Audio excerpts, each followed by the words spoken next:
Sup guys, Sepo here with another episode of Murdered Soul Suspect. And we have to get Joy and Iris out of this place, out of the mental hospital. So we have to distract the orderlies. Somehow. Let's see. Ooh, spooky. Crap. How'd she get out of there?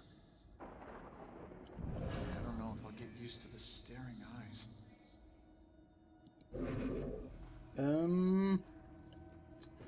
Maybe we can go another way. Oh, they're here now. Okay. So I have to distract this guy.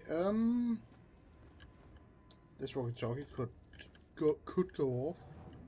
Who knows? But I'm also looking around for stray jackets. Oh, hello.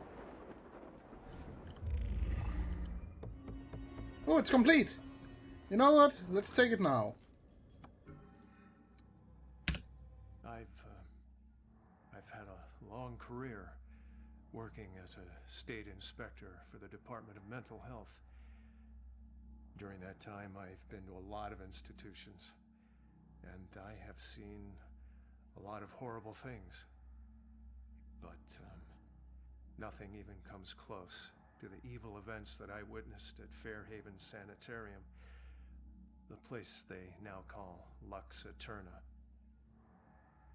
I first arrived in 1926 to investigate claims of overcrowding and neglect. However, Fairhaven's reputation was tainted long before that. In 1911, Fairhaven opened its doors for the first time. A notoriously violent criminal by the name of Jack Yates was the hospital's first patient. He was to be the shining example of the hospital's ability to cure the mentally deranged.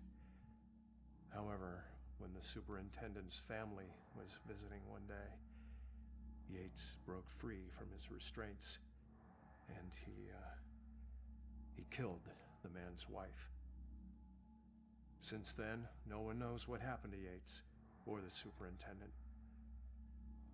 Well, that is, until now. Superintendent Wallace Halstead greeted me at the door. He seemed as empty and unkempt as the patients he lorded over.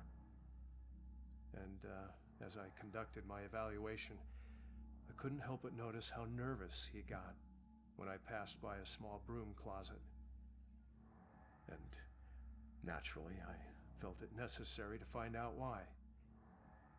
When I opened the door, I was hit by the overpowering smell of human excrement. As the light flickered on overhead, I was horrified at what I saw. A withering man lay shackled to the floor in a pile of his own filth. Years of sunless existence had turned his skin, hair, and eyes milky white. He'd been chained there for so long that his skin had grown over the shackles. It took me a moment to realize that the husk of a man was Jack Yates. The police arrived and Dr. Halstead was carted off. Doctors moved Yates from the small room for the first time in 15 years. The floor beneath him was permanently stained with the shape of his silhouette. They tried to remove the shackles from under his skin, but the shock of it all was too much for him. He died the next day. I watched as they walled up his tiny prison, trying to pretend that it never happened. I honestly hope he's in a better place, although the staff still claims to hear his agonizing wails coming from inside the walls. Bum bum ba. Okay, let's distract this guy.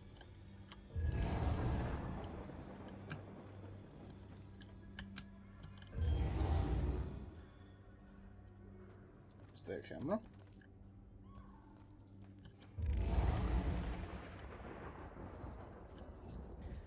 It's still going off, dude. Oh, we can get outside here. Nice!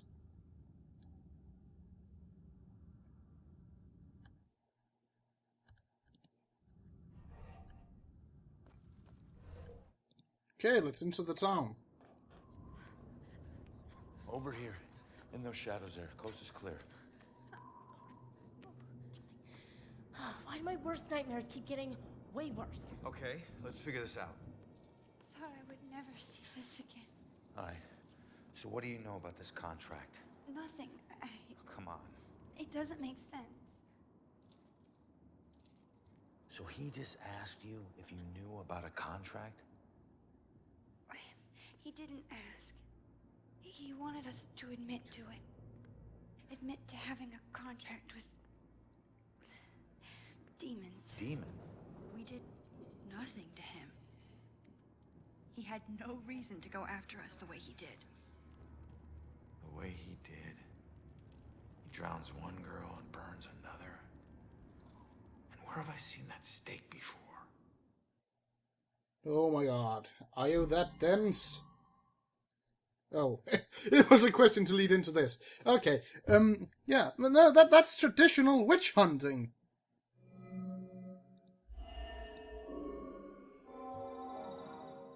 Guy's a witch hunter. That's it.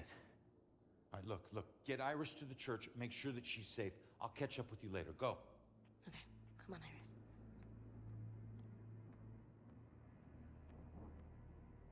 All right. Now what the hell does a museum gala have to do with Rose's murder?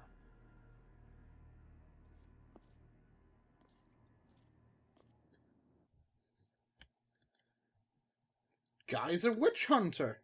Simple as that. The bell killer? Oh.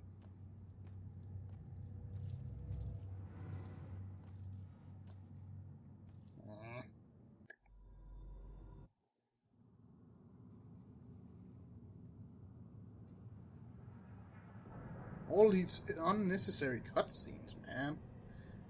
Anyway, yeah, but witch hunter. The bell killer's a witch hunter. That's my theory, and I'm calling it right now. He's a witch hunter. Because the way yeah, it's obvious. But anyways, I'm gonna end the episode here. Thank you guys so much for watching, and remember, don't be shy. Comment and subscribe. And until next time, see ya. I'm gonna end the video here, he says. Then he realizes that it's only been 8 minutes. Then he realizes, hey, this is a perfect opportunity to find the last gas can. So I went out and found it. It was behind here. So let's just have a double ghost story this episode. What do you guys say? I've seen them by the side of the road. Holy fuck. Unkept, smudged, hopeless people holding cardboard signs. Sometimes they have props. Baby stroller, a pet, gasoline can. Something to lend credence to the thin fiction that they need money for something other than booze. It was a man with a need gas sign with the red gas can on the ground that I saw when I drove into Salem 6 unlucky years ago today. Tried to ignore him, not making eye contact, but I was stuck at a red light and pretending he wasn't there was getting really awkward. So I reached into my pocket and pulled out $2, rolling down my window just a crack. Here you go, buddy. I pushed the money through the opening of the window. That was when, for the first time, I really looked at his face, or what was left of his face. It was a single eyeball just looking back at me, bulging out of a charred skull. I was absolutely frozen in terror until the blackened shape of uncovered finger bones reached out to take the money. And that's when I let it fall to the ground and slammed on the accelerator. I didn't even care that the light was red. In the time since then, I've picked up pieces of the legend. A shell-shocked war veteran, unemployable and alcoholic, became a familiar sight in Salem, begging by the roadside. Citizens stopped giving him money, thinking he would just move on to a bigger city. He responded by creating one of the most traumatic spectacles in town history, setting himself alight in the middle of town during evening rush hour. Ever since that roadside encounter, I've been seeing little wisps of flame out of the corner of my eye, like brief flashes that are gone as soon as I turn my head, sending nauseated chills through my whole body. Is this tormented spirit following me now? Whether he intends it as a blessing or a curse, I just want to be as far as possible from this horrifying specter. Damn. Ugh. That artwork, though. I did not expect that. Guys, I'm gonna give this to you straight. It's gonna be a triple ghost story special this time. I found the last Saw too. Okay. I'm ready to be scared by a picture. Well, it was somewhere around noon Sunday when I got a call from the pastor. He was looking for someone to fix up the old church. It had been sitting up on that hill, abandoned for over 40 years after getting hit by lightning back in '98. It suffered a bunch of fire damage. So, of course, I agreed to help. I knew something was wrong the second I stepped inside. As an inexplicable chill came over me. Anyway, I shook it off and I set to work. As I started tearing up the damaged floorboards, they were all bad. Well, I uncovered an old rat's nest. It seemed like any of the others I'd seen over my 22 years in the construction business, until I saw the scraps of human hair and bones that the rats had used to make it. Well, suddenly I heard the floorboards on the second floor creaking above me, and the sounds of a young girl weeping. Well, I was worried that the damaged section of the ceiling was going to give away under her weight, so I yelled, "Hey, stop, come down immediately." Well, my voice must have startled her because she went completely silent. So I got up and I went to look for her. When I entered the room upstairs, though, I was surprised to see it completely empty. It only took me, a minute to make my way up there, and I would have heard her run off if she did. But that's when I heard the weeping again. Only this time it was coming from the bell tower. So I climbed up the long, treacherous, curving stairs at the top, and I noticed what I thought was dried blood dotting the way. When I finally got up to the belfry, I was just paralyzed with terror. Because lying before me was the withered corpse of a young girl.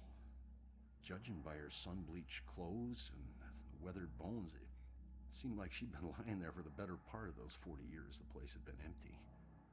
The rats, they picked her bones clean.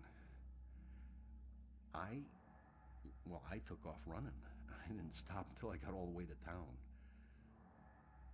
The ravages of time made it impossible for the authorities to get any identity on this girl. It seems Salem will never know who killed her. Some people still claim to hear her weeping there. As for myself, I never went back. And there you have it. So thank you guys so much for watching. And remember, don't be shy. Comment and subscribe. And until next time, see ya. This time for real.